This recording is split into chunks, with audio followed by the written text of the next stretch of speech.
আমার বাড়ি হচ্ছে যশোর জেলায়, একদম প্রপারেই টাউনেই, সদর জেলার।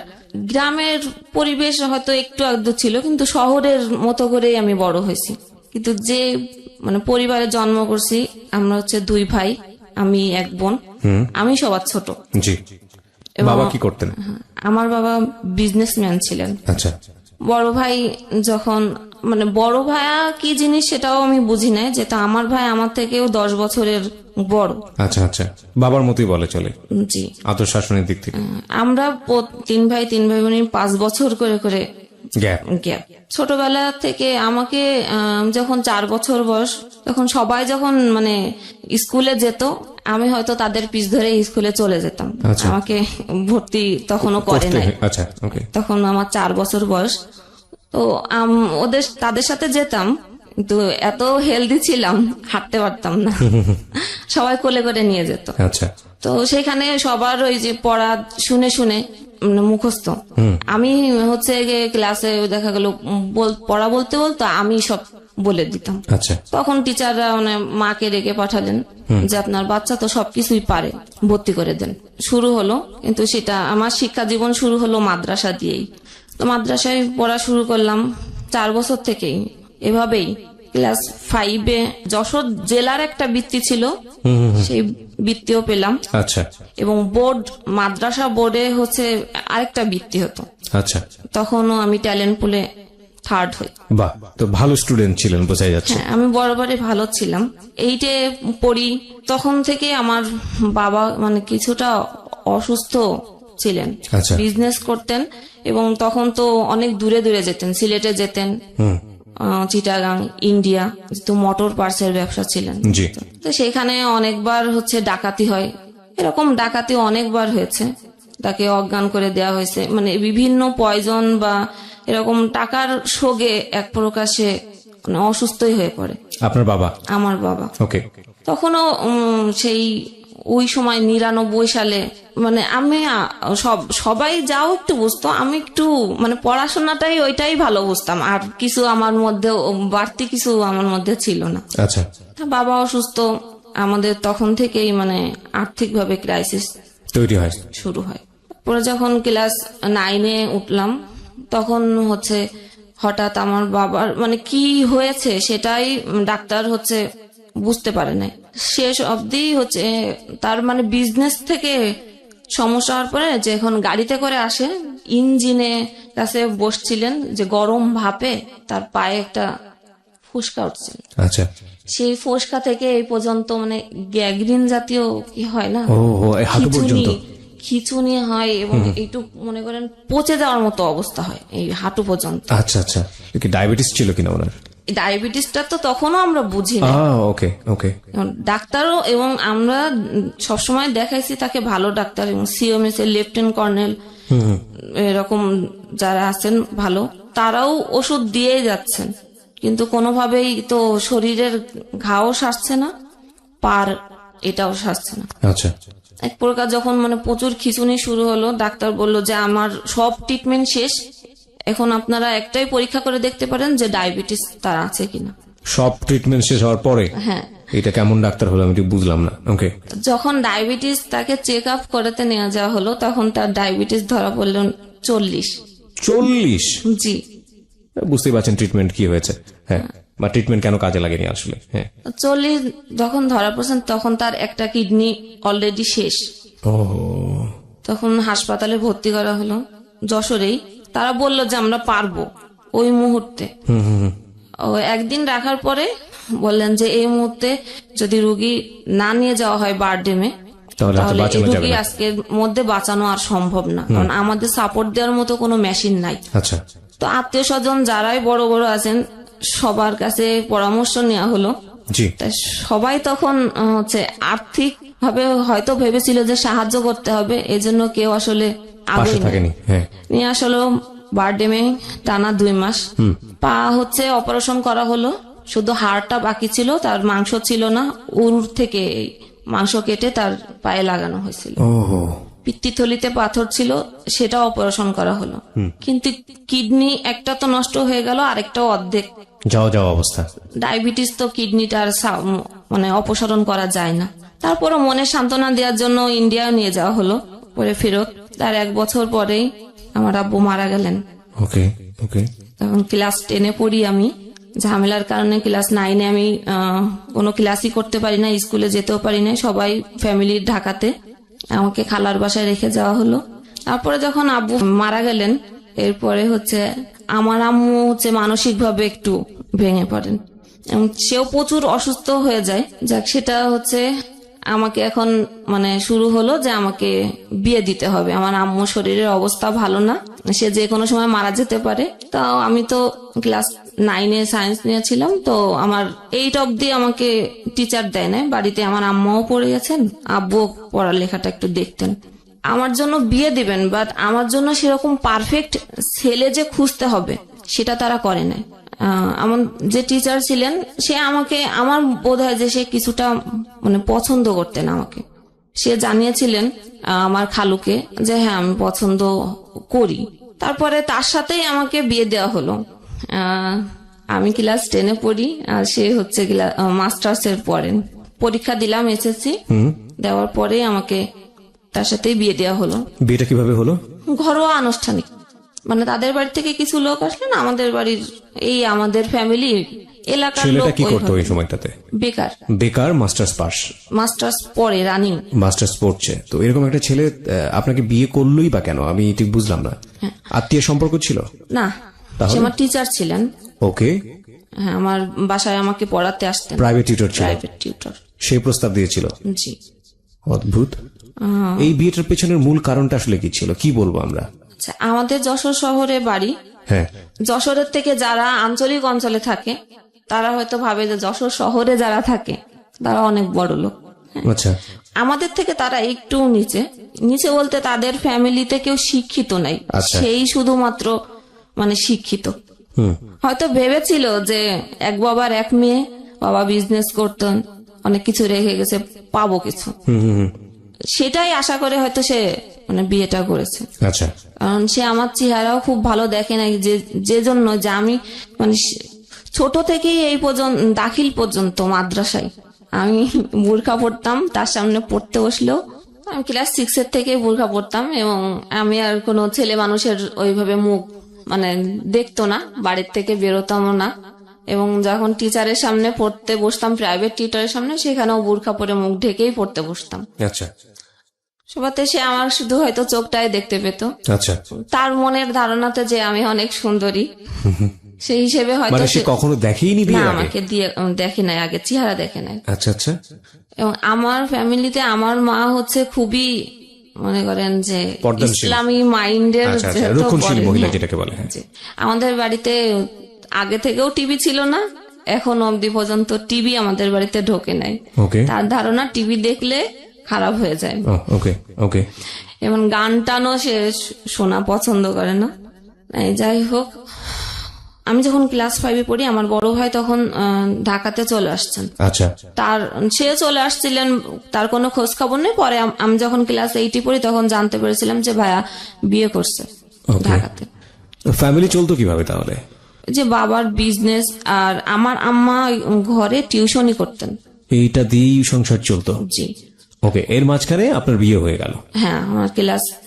আপনার মতামত নেওয়ারও প্রয়োজন মনে করেন? না, আমি অনেকবার নিষেধ করেছিলাম। মানে সে আমার স্যার, ঠিক আছে, সে পড়াশোনায় ভালো স্টুডেন্ট, সেটাও ঠিক আছে, কিন্তু আমার তো বিয়ের বয়স হয় নাই। আচ্ছা। এবং আমি বরাবরই যখন ভালো স্টুডেন্ট, তখন আমার হয়তো একটা স্বপ্ন ছিল আমি ভালো কিছু করবো, ভালো কিছু হব। ওকে। কিন্তু আমি বলে, কত সালে এটা মনে আছে প্রথম এই যে ঘটনাটা ঘটলো বিয়ের? আমার বিয়ে হয়েছে 2005 সালে। 2005 সালে। ওকে। যেখানটা আমরা ছিলাম। তারপরে বিয়ে হলো। এরপরে প্রথম অবস্থায় তো সবারই খুব ভালো যায়, সে ম্যাচেই থাকতেন।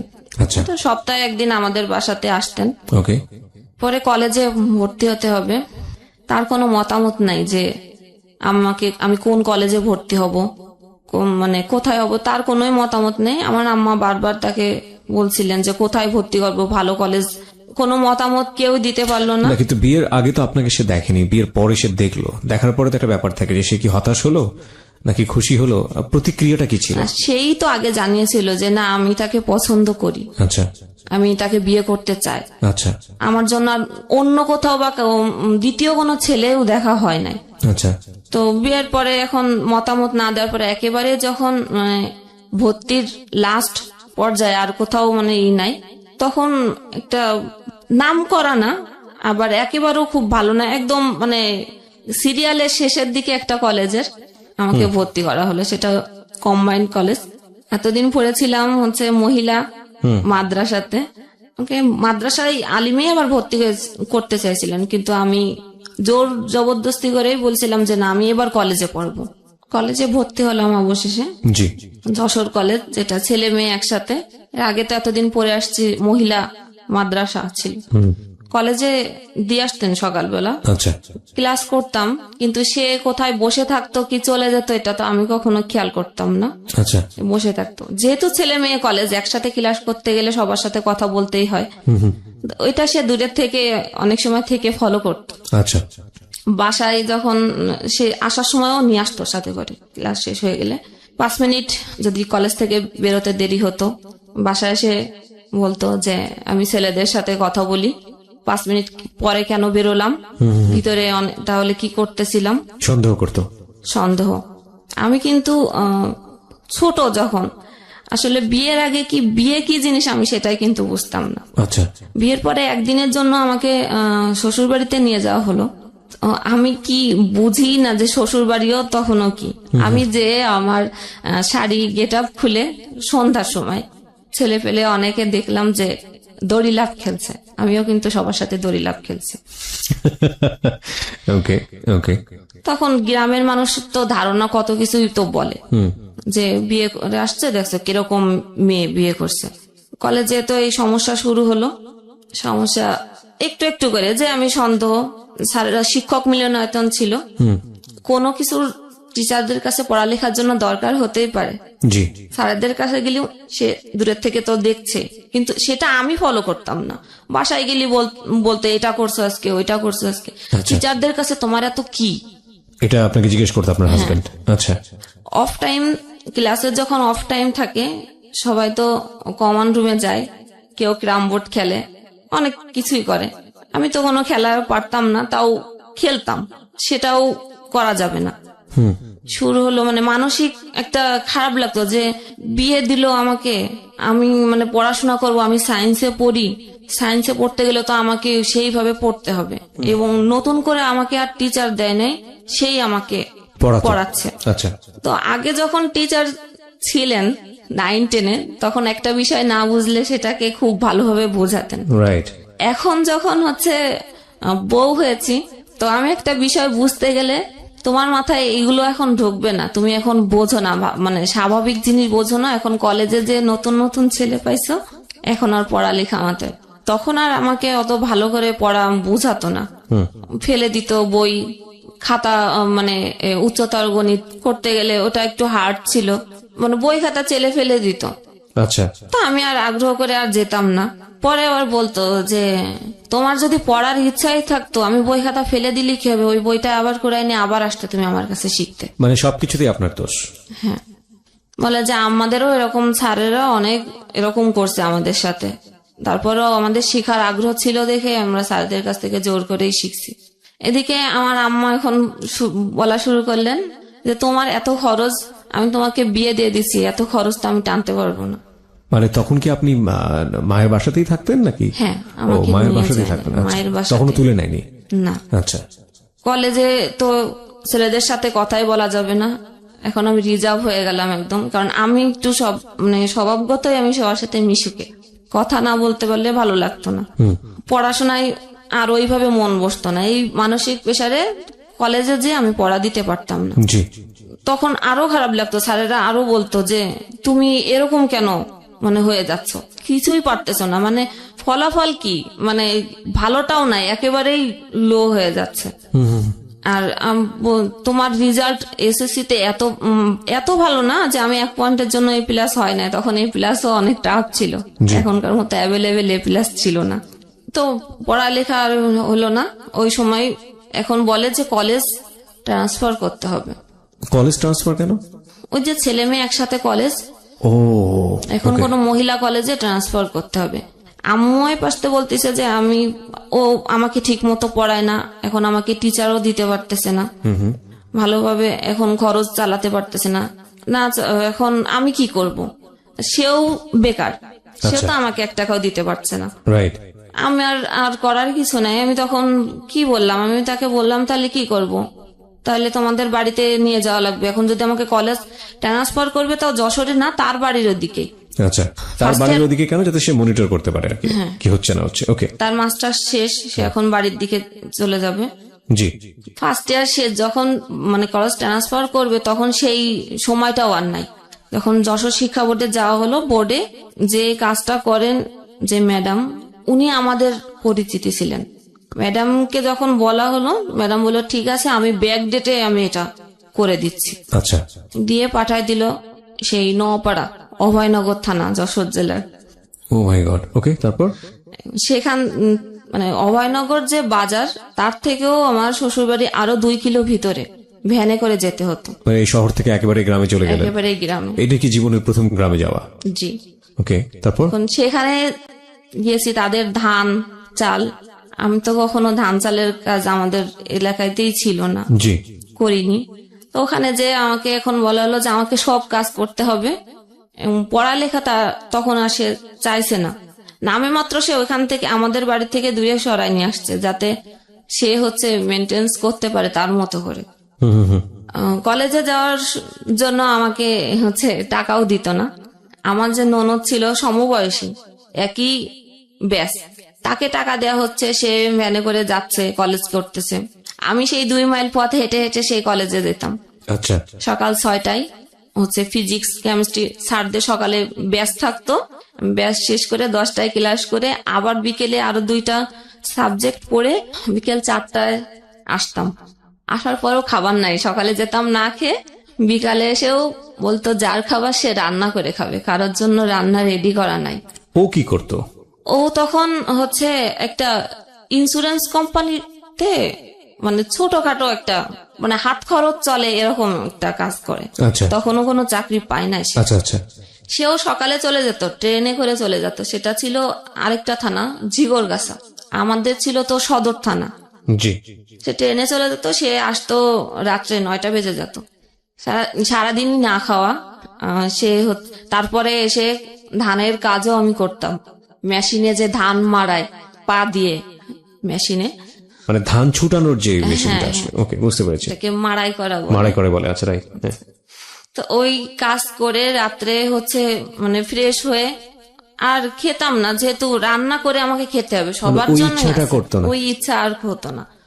আর ওই রকম সারাদিন পরে এসে পড়ালেখারও আর শরীর তো ক্লান্ত, কোনোভাবেই মনোযোগ আসতো না, খুব স্বাভাবিক। আর সে যে রাত্রে আসতো, তার খাবার তার মা রেডি করে রাখতেন, সে এসে ঘরেই খেতেন, সবাই শুয়ে পড়তো। সে যখন আসতো, গ্রাম তো 8টা-9টার দিকে সবাই শুয়ে পড়ে, রাইট। সে এসে খেত, কিন্তু সে একবারও আমাকে মুখের কথা জিজ্ঞেস করতো না যে আমি আসলে খেয়েছি কিনা। ও মাই গড, এটা কিভাবে হয়? এভাবে গেল 2nd ইয়ার। পড়ালেখা তো হচ্ছে না, কারণ সায়েন্সের সাবজেক্ট পড়তে গেলে অনেক পড়া লাগে, অনেক ভিতরে কোনো কিছু না জানলে আমি তো লেখার মতো কোনো পরিস্থিতি নাই। টেস্ট পরীক্ষা হলো, টেস্টে ফেল করলাম, কোনোভাবে পরীক্ষা দিতে দিবে না। তারপরেও মানে জোর করে এই স্যারদের বলে যে আমার তো এই পজিশন, এই অবস্থা, আমি এরকম একটা সিচুয়েশনের মধ্যে এখন আমি কি করব। রাজি করানো। আর আমার তো খেতেই পেতাম না, তার বাদেও তার বাবা আমাকে বলতো যে আমার ছেলে তো চাকরি করে না, তোমাকে খেতে দিব, এই খরচটা কেন, কে তোমাকে যে নিয়ে আসছে সে তোমার খরচ দিবে, না তোমার বাবার বাড়ির থেকে তোমার খরচ দিবে। আচ্ছা, এই যে 3 মাস ধরে রইছো, এই 3 মাসের যে খরচ আর খাবার খরচ তোমার মাকে বলবা যে দিয়ে যেতে। তো আমার যে নাস্তার যে খাবার, যে বিস্কুট টিস্কুট সকালবেলা, সেটাও কিন্তু আমার মাই দিয়ে যেতেন। তো সেটা খেলেও কথা হতো যে একা একা খায়, দেয় না। কিন্তু না, আমার সামনে সকালে আমার শ্বশুর শাশুড়ি থাকলে আমি তাদের বাটিতে করে দিতাম। গ্রামের মানুষরা আসলে সকালে চা বিস্কুট তো এভাবে খায় না। জি। তারা ওই সকালে উঠে ভাত রান্না করে, 3 বেলায় ভাত খায়। হ্যাঁ, দুপুরবেলা কোনো কাজ থাকে না, তারা দুপুরবেলা এই মাঠের এইগুলো কাজ সারে, আবার যে সন্ধ্যার পরে রান্না করে। রাইট। দুপুরের খাবারটা সাধারণত ওই সকালবেলাতে যে যেটা রান্না হয় ওটাই ওটাতেই খায় দুপুরে। মানে তারা কাজ করলে তো 3 বেলা রান্না করলে তো আর সব কাজ করতে সম্ভব না, পারে না। সম্ভব নয়। এখন এগুলো সেও আর কিছু বলতো না যে তারা এরকম করতেছে আমার সাথে, কাজ তো করাই, প্লাস হচ্ছে আমার এত ঘায়ে খেতে খেতে এক সময় হয়তো উত্তর দেওয়া একটু একটু শুরু করতাম। এর আগে আমি এত কথা বলতাম না, যে যা বলে যাচ্ছে মুখ বুঝে আছে। একটু একটু করে রিপ্লাই আসা শুরু করলো। যখন রিপ্লাই করলাম তো একদিন আমার শাশুড়ি আমার ননদ মিলে আমাকে অনেক মারলো। সেখানেও তার কোনো কথা ছিল না। সে যখন আসলো রাত্রে তখন বলল যে তুমি কেন কথা বললে, তুমি কথা বলছো দেখেই পরিস্থিতি এরকম হয়েছে, তোমার কথা বলার কোনো দরকার ছিল না, তুমি বউ, তোমার গলা কেন উঠবে। তারপরে পরীক্ষা দিলাম, টেস্টে তো ফেল করলাম। পরীক্ষা ইন্টার পরীক্ষাও হচ্ছে গিয়ে দিতে গেলাম তাদের বাড়ি থেকেই না খেয়ে। ফিজিক্স পরীক্ষা ছিল যেদিন, আমি হচ্ছে 3 দিন না খাওয়া। আচ্ছা, বোর্ড পরীক্ষা। আচ্ছা। তো পরীক্ষার হলে যাওয়ার পরে প্রশ্ন হাতে নিয়ে আমার আর সেন্স ছিল না। ওহো, আমি লিখবো কি, মানে অ্যাটেন্ড হয়েছে আর পরীক্ষায় দিনে পরে পরীক্ষা দেওয়ার পরে তো ফেলই আসছে। মানে ফিজিক্স আর কেমিস্ট্রিতে আমার ফেল আসছে, সব সাবজেক্টেই হয়েছে মানে ভালো না, 3 পয়েন্ট পাস কোন রকম, 45 করে মার্ক। তার মানে আপনি ফাইনালি এসএসসি পরীক্ষায় ফেল করলেন, তাই কি? হ্যাঁ। এটা কি পরীক্ষা ছিল? এটা ইন্টার এইচএসসি। ও, এইচএসসি ছিল। তার মানে আপনি ইন্টার পরীক্ষায় ফেল করলেন। আমরা বিরতি নিব, আরেকটা প্রিয় শ্রোতা, ছোট্ট একটা বিরতি। গল্পটা কিন্তু কেবল শুরু হয়েছে, হ্যাঁ, এবং ঘাত প্রতিঘাত আছে, বিভিন্ন বাঁক আছে। এই বাঁকের দাঁড়ায় কোথায় গিয়ে সেটা আসলে অচিন্তনীয়, এবং সবসময় আমরা যে কথাটা বলি, জীবন নাটকের চেয়েও নাটকীয়। অনুমান করা যায় না আসলে গল্পটা কোথায় গিয়ে দাঁড়াবে। হ্যাঁ, ফেল করলেন আপনি এইচএসসি পরীক্ষায়।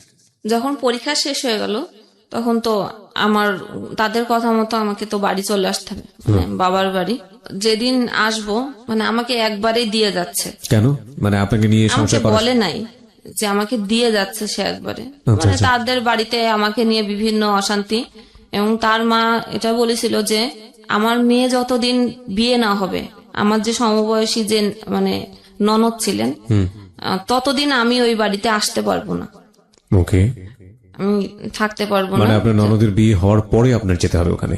যেতে হবে। এটা তো আমার শাশুড়ি তো আমাকে সবসময় বলতেন যে তোমাকে আমাদের পছন্দ না, যে পছন্দ করছে তুমি তার সাথে সবকিছু বুঝে নি। ওকে, ওকে। তারপর যেদিন মানে গোছানো হয়ে গেছে, তো আমি যদিও আমার সাথে এরকম করতো, তাও আমি একটু কেন যেন ভালো না অনেক মানে আগে ভালোবাসি না এভাবে, কিন্তু এখন একটু টান হয়েছে। আমি তাকে ছাড়া মানে কোথাও যেতে চেতাম না। শাশুড়িকে না, আমার হাজবেন্ডকে ছাড়া। ওকে। এখন আমাকে দিয়ে আসবে, আমি তাকে বারবার বলতেছি যে আমি যশোরে মানে সে অফিসে যাবে, আমাকে মানে যশোর স্টেশনে ড্রপ দিয়ে নামাই দিবে, কিন্তু সে ওই ট্রেনে চলে যাবে মানে ঝিগরগাছা। আচ্ছা। আমি বলেছি যে না, আমি এভাবে যাব না, আমাকে নিয়ে গেলে সাথে করে আমার বাড়িতে নিয়ে যেতে হবে। আর আমি তো জানি না যে আমি যে কয়দিন থাকি তুমি হচ্ছে মানে ঝিগরগাছা থেকে যশোর কাছে, যশোর থুয়ে তারপরে অভয়নগর, তা আমাদের এখানে অনেক কিছুদিন থাকো, তারপর আবার একবারে চলে যাব। সে কোনোভাবে মানে রাজি হচ্ছে না যে আমাদের বাড়িতে সে যাবে না, ইভেন সে আমাকেও দিয়ে আসতে যাবে না, সে স্টেশনে আমাকে নামাই দিবে। আচ্ছা। তা আমি তখন একটু জেদ করেই বসলাম যে তাহলে আমি দরজায় যে তালা লাগাবে আমি তালাটা দিব না, তালা আমার হাতে, তালার চাবি। তখন মানে সে আমাকে মানে মারে, মানে আমি রাগের শেষে তালাটা আমি চেলে দিছিলাম, ছুঁড়ে দেওয়ার পরে তালাটা যে তার কপালে লাগে, কপালে লাগলে এখান থেকে মনে করেন ব্লাড বের হয়।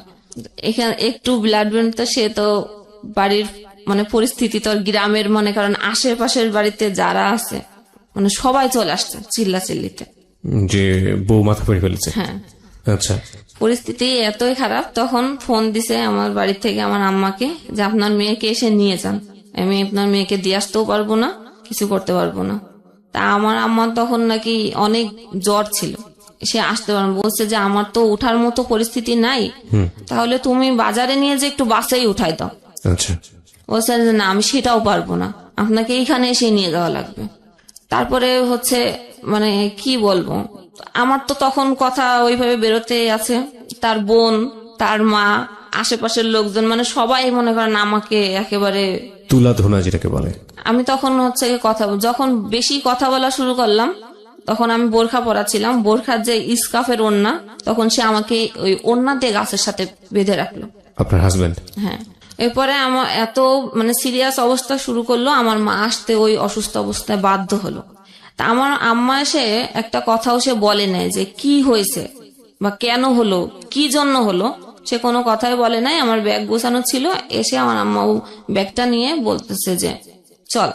আর কিছুই তাকে মানে তাকেও বলে নাই তার, কিন্তু তারা তো সেই চিল্লাচিল্লি করতেছে, আমার মা কোনো কথা বলতে চায় নাই। যাওয়ার সময় তাহলে বলতেছে যে আমার বাড়ির থেকে মানে ফার্নিচার দিয়েছিল জি, ওই তোষক বালিশ এইগুলো চেলে ফেলে ফেলাই দিচ্ছে যে এইগুলোও নিয়ে যান, কিছুই লাগবে না। ওকে। আমার কোনো কথা না বলে শুধু বই খাতাগুলো বস্তার মধ্যে ভরে নিয়ে চলে আসলেন। এরপরে আসি যশোরে, আমার সাথে টোটাল আর 7 মাস কোনো যোগাযোগ নেই। ইন দ্য মিন টাইম কি মা আপনাকে জিজ্ঞেস করেছে যে কি হয়েছে কিনা বা কোনো সমস্যা? হ্যাঁ, জিজ্ঞেস করছে যে এরকম কথা কাটাকাটি হয়েছে, বা আমি তাকে সাথে নিয়ে আসতে চাইছি, আসতে চাই না দেখে আমি তালাটা আসলে ওকে মারার উদ্দেশ্য দিই নাই, আমি রাগ করে দিয়েছিলাম যে কপালে লেগে গেছে। বাড়ি আসলাম, কোনো যোগাযোগ নাই। এর মধ্যে সে ঝিগর গাছাতে শুনলাম বাসা নিছে। আচ্ছা। ফার্নিচার যেগুলো আমার বাড়ি থেকে দেওয়া হয়েছিল ওইগুলো সে নিয়ে যে ঝিগর গাছাতে বাসা নিয়ে সে একা একা ওইখানে থেকেই অফিস করে। আমি তো রেজাল্ট বেরোলো, তো বললাম ফেল। এরপরে তো আমাকে আবার পড়া শুরু করতে হবে। কলেজ তো সেই দূরেই পড়ে গেল, এখন আবার কলেজ কাছে হচ্ছে না। হ্যাঁ, এখন তাদের বাড়িতে তো আর থাকার পরিস্থিতি নাই, এখন আমাকে দেওয়া হলো কলেজের হোস্টেলে। ওখানে থেকে পড়া শুরু করলাম আবার, কিন্তু তাও পড়ায় আর মন বসতো না। সবসময় মাথায় এগুলোই কাজ করতো যে কেন হলো, আর এগুলো তো হওয়ার মানে চিন্তা করেননি আপনার লাইফে? কারণ আমি যে পরিবেশ থেকে বড় হয়ে পর্যন্ত আসছি, এরকম কোনো হওয়ার তো কোনো মানে আশাও করা যায় না। আর তাকে তো দিয়েছে শুধু সে শিক্ষিত, এটা দেখেই তার সাথে আমার বিয়ে দিছে। তারপরে পড়া শুরু করলাম, পড়ায় যখন মন বসতো না, তখন আমার এই অবস্থা, খোঁজ নিত না টোটাল। তখন আমার আম্মা ওই যে বললাম যে একটু হুজুরি মন মানসিকতা, তো সে একজন হুজুরকে দেখাছিলেন যে আমার মেয়ের তো এরকম সংসারের এই অবস্থা, তো কোনো ব্যবস্থা করা যায় কিনা। তো তারা দেখে দেখে বললেন যে এটা তার শ্বশুর বাড়ির থেকে এরকম জাদু টোনা করে না, এরকম কিছু করছে, এই কারণে তার রাখবে না দেখে এগুলা করছে যাতে সংসার না হয়। ঠিক আছে, পড়লাম। এখন হোস্টেল থেকে বাইরে বেরোলেই ওদের এলাকার লোকজন যখন দেখতো, তখনই এই ফোন দিয়ে রাস্তায় করে বেড়াচ্ছে, কিন্তু কিছুই করতাম না। পরীক্ষা দিলাম, তার মধ্যে আমি তার সাথে এই সময়টাতে কোনো যোগাযোগ নেই হাজবেন্ডের সঙ্গে? যোগাযোগ নাই, যখন বাড়িতে থাকাকালীন যোগাযোগ নেই।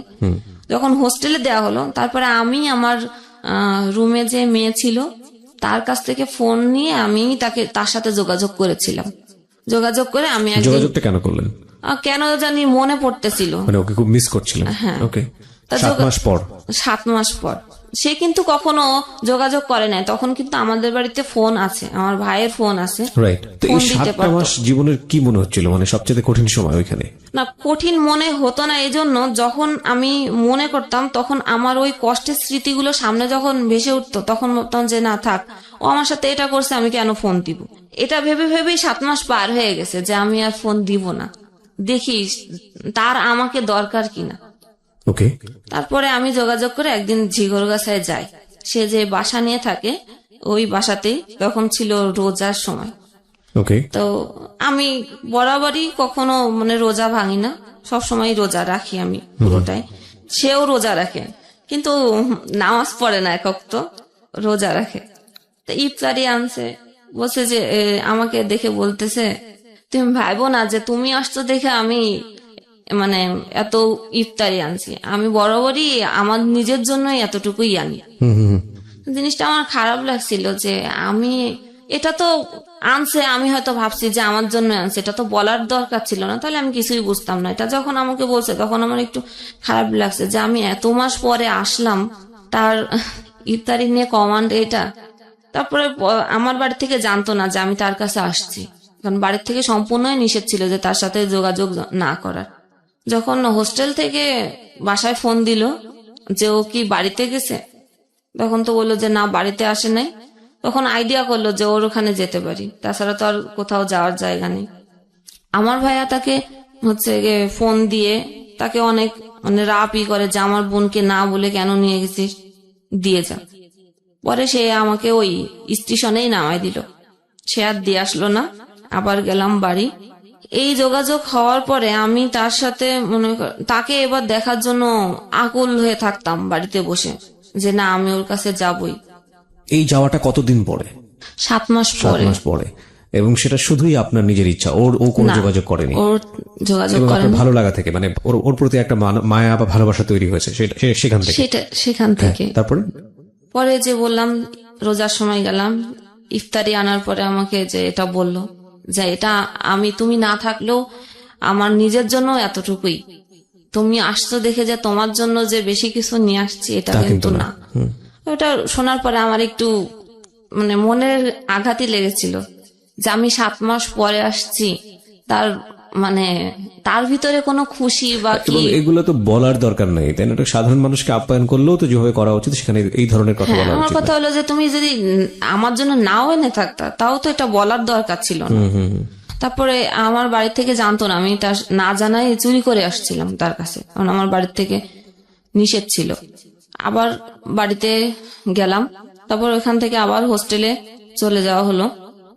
হোস্টেলে ওইভাবেই স্বাভাবিক চলতেছিল। এখন তার সাথে টুকটাক মানে কথা হয়, ওই রুমমেটের মোবাইলে ফোন করে, ওইখান থেকেই মানে কথা বলি। ওই সময়টাতে কি বলছিলেন, মানে আবার নতুন করে একসাথে সংসার শুরু করবেন? হ্যাঁ, তার মধ্যে যে তার কথা হলো যে বাবা মাই হচ্ছে আমাদের দুইজনের মধ্যে বড় ফ্যাক্ট। তোমার মাও একটা ফ্যাক্ট আর আমার মা বাবাও একটা ফ্যাক্ট। আমরা তো দুইজনের জায়গা থেকে ঠিকই আছি। আর আমি তোমার সাথে যা কিছু করেছি আমার বাবা মায়ের জন্য আমি তোমাকে কিছু করতে পারি নাই, কারণ তাদেরকে অখুশি করব কিভাবে। এই কারণে আমি সবসময় নীরবতা পালন করতাম, ভাবতাম যে হয়তো এটাও হতে পারে। তারপরে হচ্ছে সে চাকরি পেল ইউনিয়ন পরিষদ সচিব। আচ্ছা। সেখানে তার প্রথম পোস্টিং হলো যশোরের মনিরামপুর থানা। আচ্ছা। সেখানে সে বাসা নিল। আমি তো হোস্টেলেই আছি, আমাকে বলল যে এরকম আমি বাসা নিচ্ছি, আমার বাসায় এসে দেখে যেও। আচ্ছা ঠিক আছে, একদিন যাব। আমাকে ঠিকানা দিল যে এরকম এরকম। তো একদিন সকাল বেলায় আমি মানে বৃহস্পতিবার হলে সবাই বাড়ি চলে যেত, তা আমিও বৃহস্পতিবার বাড়ির নাম বলে আমি রওনা দিয়েছি। অভয়নগর থেকে ওইখান থেকে ভিতরের থেকে মনিরামপুর যাওয়ার মানে কাছে। আমি ভোরবেলা যে হাজির হলাম, সেই ঠিকানা মতো নক করলাম, দেখলাম সে ঘুমের থেকে উঠছে। তো বললো যে আসতো তো থাকো, থাকতে বলছে। আমি একবারেই থেকে গেছি যে আপনি একটা সুযোগ চাচ্ছিলেন যে কোনো ভাবে ওর সঙ্গে থাকা। যেহেতু আমার বাড়ি থেকে যে বারবার বলতেছে যে তোমার খরচ, পড়ালেখার খরচ তো কে বেয়ার করবে, এমন সে চাকরি পাইছে, তাকে বলো। থাকলাম সেখানে। সেই যে মানে আমাকে আনার আগে যে ফোনে যেই কথা, যে যতটুকু ভালোভাবে যে আমরা আবার এক হবো, বা যেই ভালো যে আমাদের কোনো আমরাই ঠিক আছি, বাবা মার ফ্যাক্ট ছিল, কোনো সমস্যা না।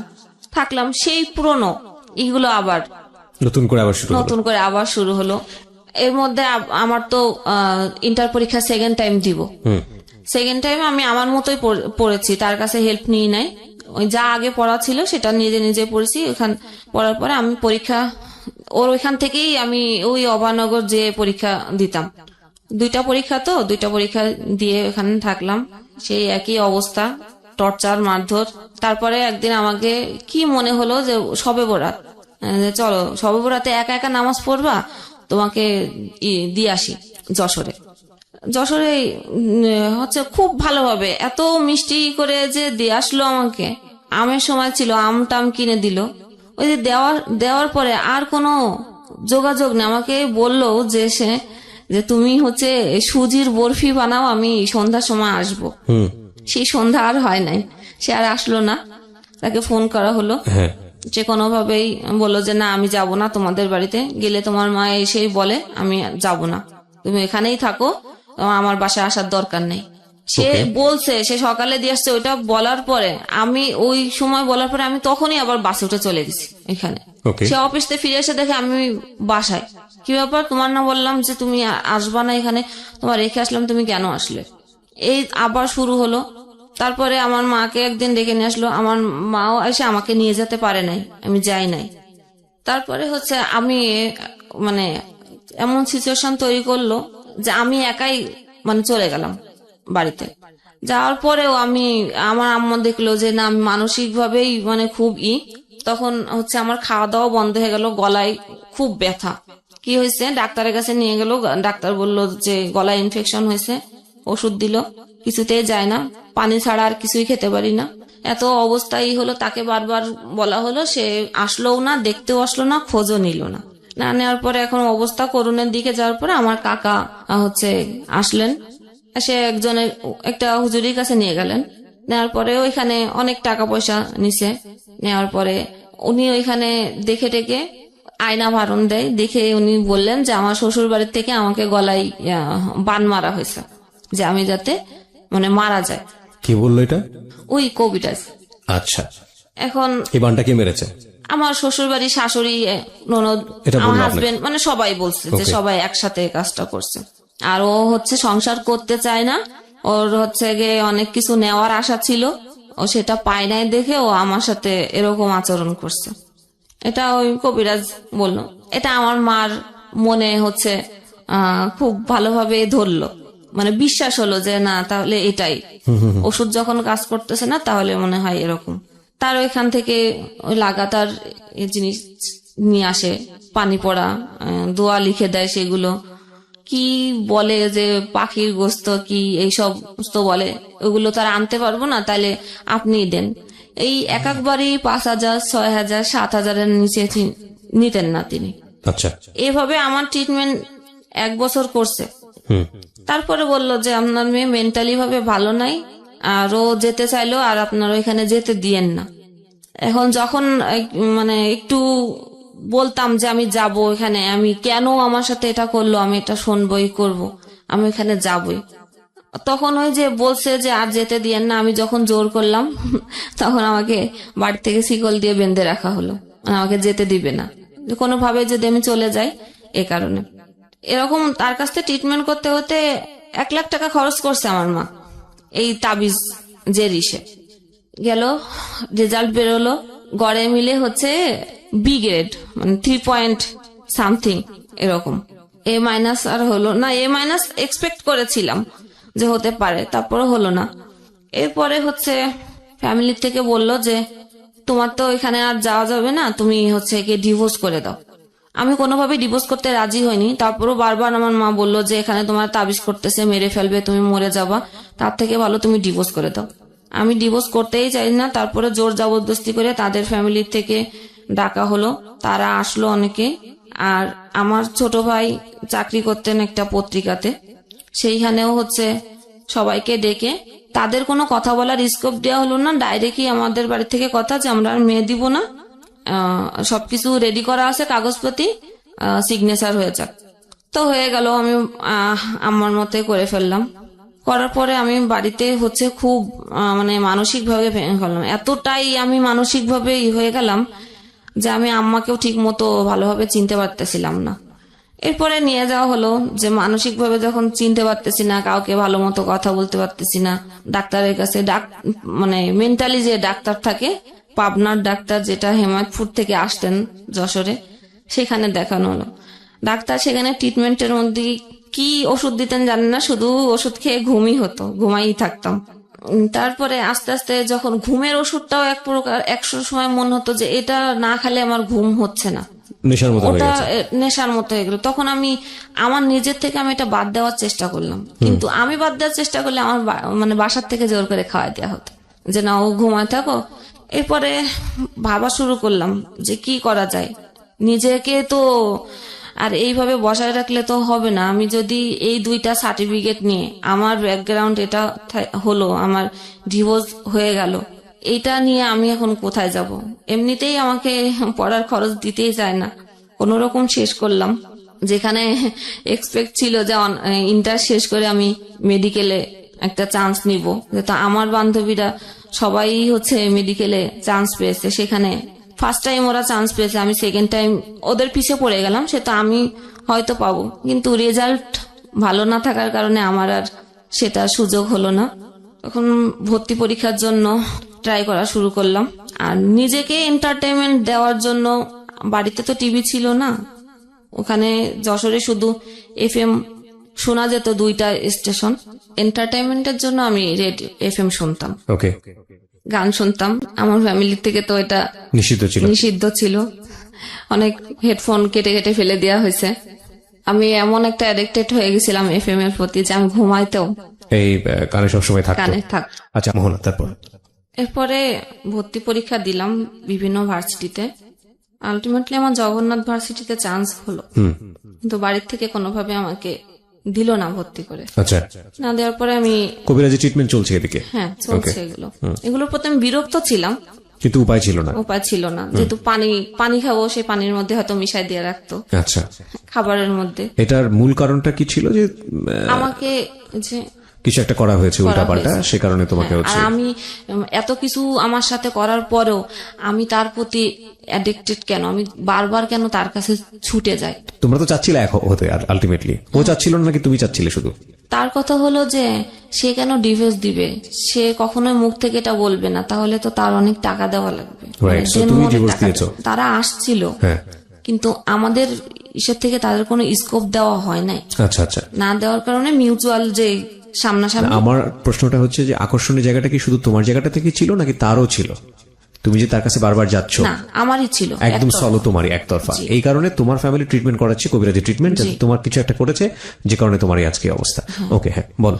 আমি সবসময় এক্সপেক্ট করতাম যে আমার মা আমাকে অনেক ভালোবাসবে, তার কাছ থেকে আমি অনেক আদর স্নেহ পাবো, তার কাছ থেকে আমি মানসিক ভাবে ইন্সপায়ার হব সে আমাকে। কিন্তু আমার মায়ের কাছ থেকে আমি এটা কোনোভাবেই পেতাম না। তখন আমার মধ্যে আরো অন্যরকম কাজ করা শুরু করলো। আমাকে আমার লাইফে এত কিছু হয়ে গেল, এখন তো আমি আরো বেশি এক্সপেক্ট করি যে আমাকে বেশি আদর করবে, বেশি কিছু দিবে, কিন্তু আমি সেটা আর পাচ্ছি না তার কাছ। আম্মুই তো আমাকে বারবার বললো যে এরকম পরিস্থিতি থেকে বেরোনো, তুমি ডিভোর্স দিয়ে দাও। এখন এই পরিস্থিতি যশোর দক্ষিণবঙ্গের আমাদের ওইখানে বড় মাইকেল মধুসূদন বিশ্ববিদ্যালয় কলেজ, সেখানে চান্স পেলাম কেমিস্ট্রিতে। দিকে ডাক্তার যখন পাবনার ডাক্তার দেখাইছিলেন, উনি বলছিলেন যে তুমি আর মাথায় ব্রেনকে চাপ নিবা না, আর কোনো পড়াশোনা টোটালি বিরত থাকো, পড়াশোনা এখন আর করো না। কিন্তু আমি পড়ালেখার জন্য নিজেকে তৈরি করতেছি যে না, আমাকে এর মধ্য থেকে বেরোতে হবে, তাই আমাকে পড়তে হবে।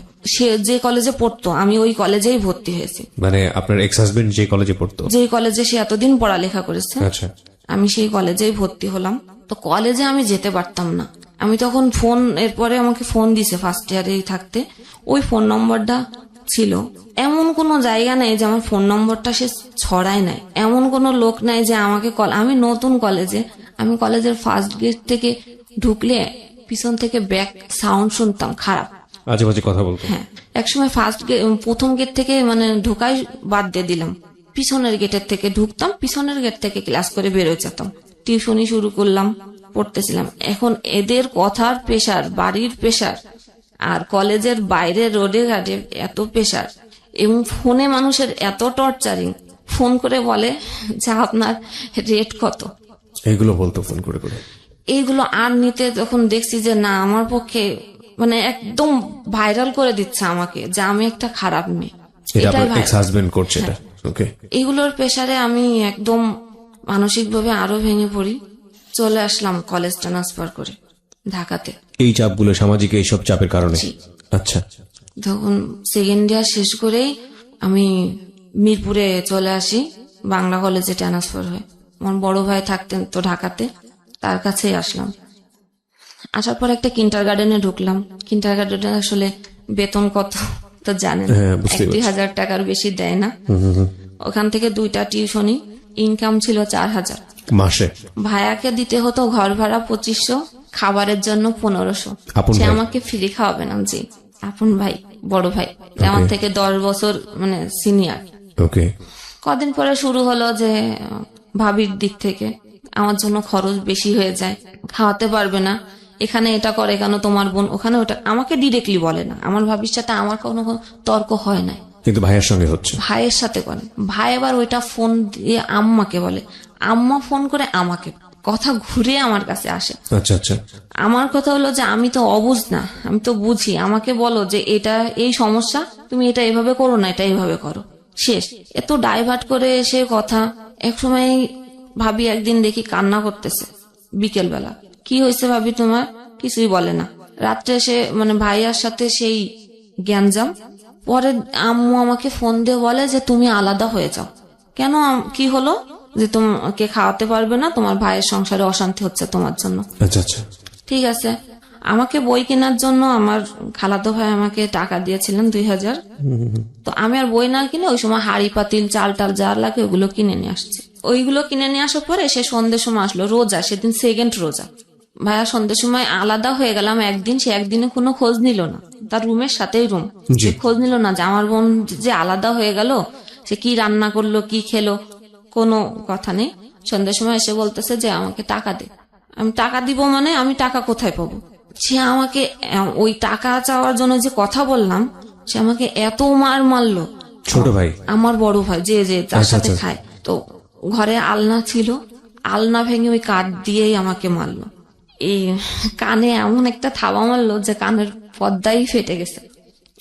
ও আর কি বলতেছে এরপরে আমি আর কিছুই শুনতে পাচ্ছি না, কারণ এক কান তো বন্ধ হয়ে যায়, আরেক কানও বন্ধ হয়ে গেছে, দুই কানে আর কিছু শুনতে পারতেছি না। ও তো আমাকে মারতেছেই। আমি মানে একদম মানে শুনতে না পারলে আমি কি রিয়াক্ট করব? আমি আর রিয়াক্ট করতে পারছি না। মারটার খেলাম। ঘর যেভাবে মানে টাকা খোঁজার জন্য একটা মানুষের ঘরে ডাকাতি করলে ঘরের যে অবস্থা করে, ও সে অবস্থা করছে ঘর। আচ্ছা। এবার ছোট ভাই তো তারাবি পড়তে গেছে, ও এসে দেখে যে ঘরের এই অবস্থা। কি হয়েছে? বললাম টাকা চাইছে, আমি দিইনি দেখে আমার সাথে এই বিহেভ। পরে আম্মাকে ফোন দিল। আম্মা আসলেন ঢাকা থেকে, এই যশোর থেকে ঢাকায় আসলেন, কিন্তু আম্মা কোনো রিয়াক্ট আর করলেন না যে কেন করলো এই। ডাক্তার তখন দেখলাম কানের থেকে ব্লিডিং হচ্ছে। ব্লিডিং হওয়ার পরে বুঝলাম যে আমি কেন শুনতে পাচ্ছি না। এরপরে ডাক্তার দেখালাম পিজিতে। কান দেখে বলেছিল যে আর মানে পর্দা জোড়া লাগবে না, কিন্তু লেগে গেছে কোনো কারণে। ওখান থেকে এবার আমাদের বলা হলো যে বাসা চেঞ্জ করে চলে যেতে।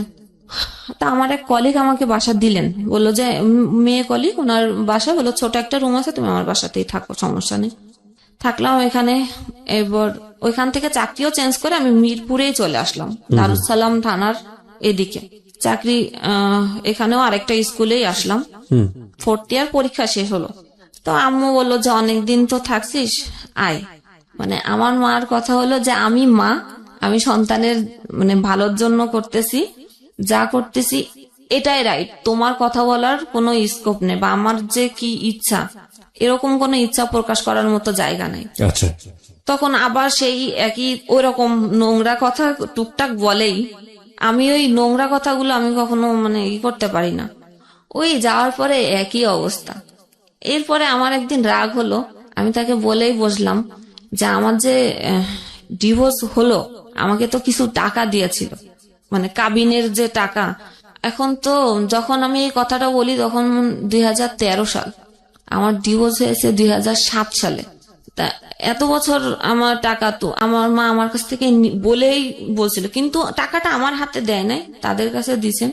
আমাকে বললো যে তোমার ওই টাকাটা নিয়ে আমি ঘর তৈরি করতেছি, আর তোমাকে একটা মানে ডিপোজিট করে দেবো তোমার ভবিষ্যতের জন্য। কত টাকা ছিল? 65,000 টাকা দিছিলেন। আচ্ছা।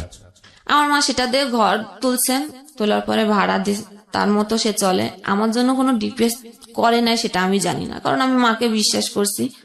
তখন তার কাছে আমি টাকা চেলাম, সে সেম আমার মাথা নষ্ট হয়ে গেছে। ওই রিয়াকশন থেকে আমি পাগল হয়ে গেছি। আবার ওইখানে দৌড়লেন, তারা বলছে হ্যাঁ পাগল টাগল হয়ে গেছে, আর হচ্ছে সেটাও না, ওই পাগল মাথা একটু নষ্ট হয়েছে সেটার কারণ হলো যে তার অন্য কারোর সাথে অ্যাফেয়ার আছে, সেই কারণে সে টাকা চাচ্ছে, এই কবিরাজি ট্রিটমেন্ট। জি। আমি আমার মাকে হাজার বোঝানোর চেষ্টা করেছি যে আমার কারোর সাথে অ্যাফেয়ার নেই, যদি সেটাই হতো তা আমি ঢাকা শহরে তো এত কয় বছর পার করে আসলাম, আমি তো অনেক কিছু করতে পারতাম, আমি সেটা করি নাই কখনো। সে শুনলো না। এক প্রকার রাগ করেই আমি বলেছিলাম তাহলে আমার টাকাগুলো আমাকে ফিরাই দাও, এবং এই যে কত বছর আমাকে টাকাগুলো রাখছো সেটা লাভ সহই আমাকে দেওয়া লাগবে। এটা যখন বলার পরে সে কি করলো, আমার মাথা তো নষ্ট হয়ে গেছে, সে বাড়ি থেকে চলে গেল আমার মা রাগ করে। যে আমার বিভিন্ন আত্মীয় স্বজনের কাছে যে বলল, এবং কবিরাজের কাছে তো আগে গেছেই, বলেছে যে আপনাকে টাকার জন্য আপনার মেয়ে আপনাকে মেরেও ফেলতে পারে। আমার মার মনে ভয় ঢুকে গেল। ও মাথা যখন খারাপ হয়ে গেছে তখন মনে হয় সত্যি সত্যি হচ্ছে যে আমাকে মেরে ফেলতে পারে। সে আমার থেকে দূরে থাকে, রান্নাঘরে খায়। আমাকে কখনো একবারের জন্য আমার মা বলে না যে আমি তো খাচ্ছি, তুই তো এ ঘরে আসিস, আয় আমার সাথে মানে বসে খা।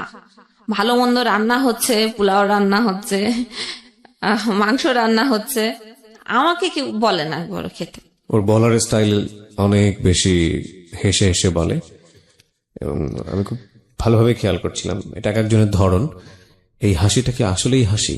এই হাসিটা আসলে কান্না, অভিমান, কষ্ট, কিংবা যদি বলেন রাগ, দুঃখ, যাই বলি না কেন আসলে এক্সপ্লেইন হয় না, আপনারা নিজের জায়গা থেকে বুঝে নেবেন। হ্যাঁ বলেন তারপর। তো আমি সবসময় ভাবতাম যে মায়ের কাছ থেকে ভালোবাসা পাবো যেখানে, সেখানে আমার সাথে এরকম একটাবারও তার কি কখনো আমার জন্য ফিল হচ্ছে না, কষ্ট হচ্ছে না? আমার মার একটা কথা, আমি 50 টাকা তোমাকে দিতে পারবো না, তোমার কাজ তুমি করে নিয়ে তোমার জীবন আমি কোথা থেকে দেব?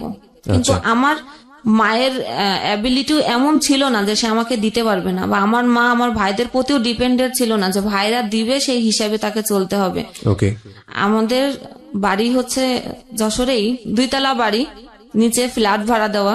দোতলা বাড়ি আপনাদের? হ্যাঁ। তারপর ওই এইরকম অবস্থা? নিচে ফ্ল্যাট ভাড়া দেওয়া, 2 পাশে 3 শেড ঘর করা, সেখানে ভাড়া দেওয়া। এবং আমার ভাইয়াও টাকা দেয় আম্মুকে। আমার আম্মার একার খরচ তো আর আসলে অত লাগে না, সে কি আমাকে পারে না দিতে? কিন্তু সে আমি চাইলে দিচ্ছে না, কিন্তু আমি দেখতেছি যে কবিরাজের বাসায় 5,000, 6,000, 10,000ও যদি লাগে, ইভেন যদি তার ধার করাও লাগে, সেটা সে দিয়ে আসছে অন্ধবিশ্বাস থেকে। হ্যাঁ, ধার করেও সে টাকা দিয়ে আসছে। তখন আমি রাগ করে চলে গেলাম। আমি প্রথম ফার্স্ট আমার চাচা বাড়িতে। আমার মানে এত বছর জীবনে আমি চাচা, মামা, ফুপু, খালাতো ভাই বোন বা কারোর সাথে কখনো মিশতে দেওয়া হয় নাই। ভাই বোনের যে কি সম্পর্ক, কি টান, বা এক জায়গা হলে কত মানে মানুষ উপভোগ করে আনন্দ, সেটা কখনো করি নাই। তো গেলাম, সেখান থেকে খোঁজ পেল আমার খালু, বললো যে তুই আমাদের বাড়িতে বাসায় আয়, তো কি হয়েছে দেখি। ওখানে যে থাকার পরে সেই একই অবস্থা। আম্মু খালু এগুলো বিশ্বাস করে না, কিন্তু খালামণিকে আম্মু চুপি চুপি ওই জিনিসগুলো দিয়ে আসে, যে ঠিক আছে তোর এখানে আছে, তুই এগুলো খাওয়াস ওকে, পানি টানি এগুলো। আমি একদিন ফলো করলাম যে আমার মা যে জিনিসগুলো আমাকে বাসায় খাওয়াতো, সে জিনিসগুলো আমি খালার বাসায় ওই যে ময়লার ঝুড়িতে আমি দেখতে পেলাম। তখন আমার জিনিসটা খারাপ লাগলো যে এইখানেও আমি আসছি, এখানেও এই অবস্থা, তাহলে এখানে থাকা যাবে না।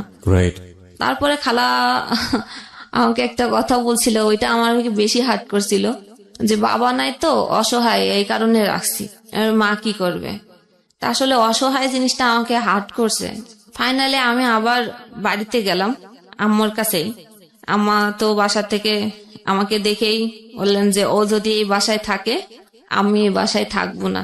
শীতকাল, সন্ধ্যের সময় সে চলে যাচ্ছে আমাকে দেখে, সন্ধ্যের সময় আসছি। তা এত শীত, আম্মা চলে যাবে ঘরের থেকে, দরকার নাই, ঠিক আছে আমি বাইরে থাকতেছি।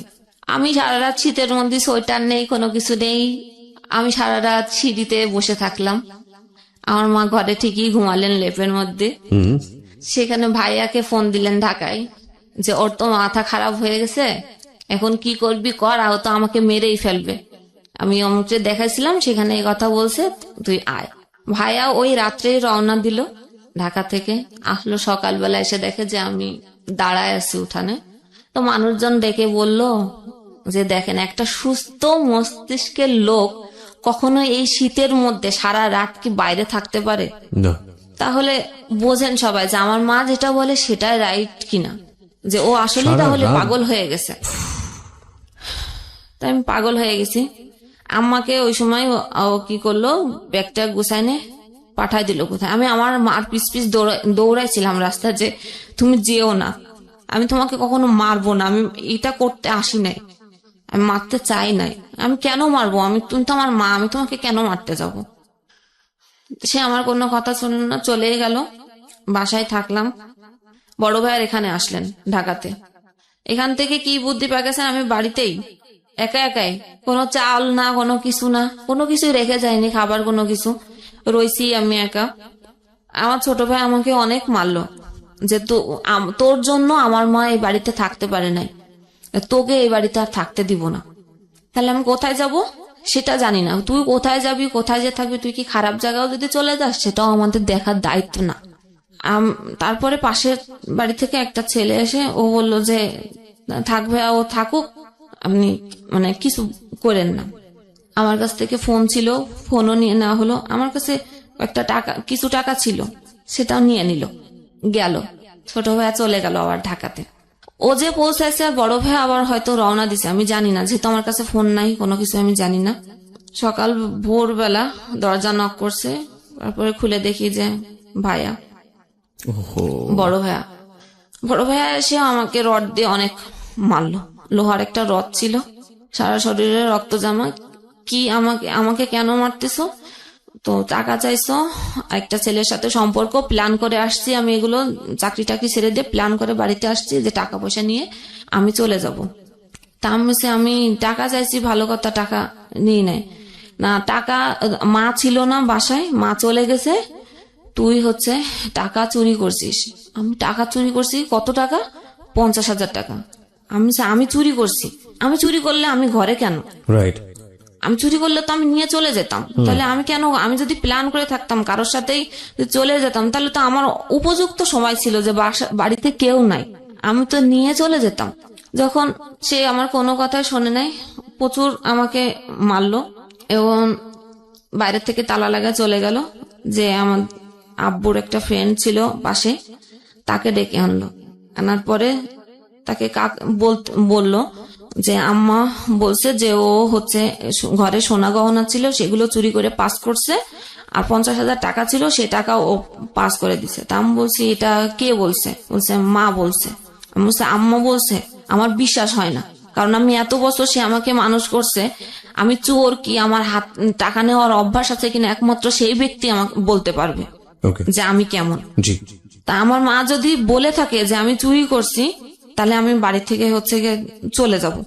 তা বলছে ঠিক আছে, আম্মাকে ফোন দিচ্ছি।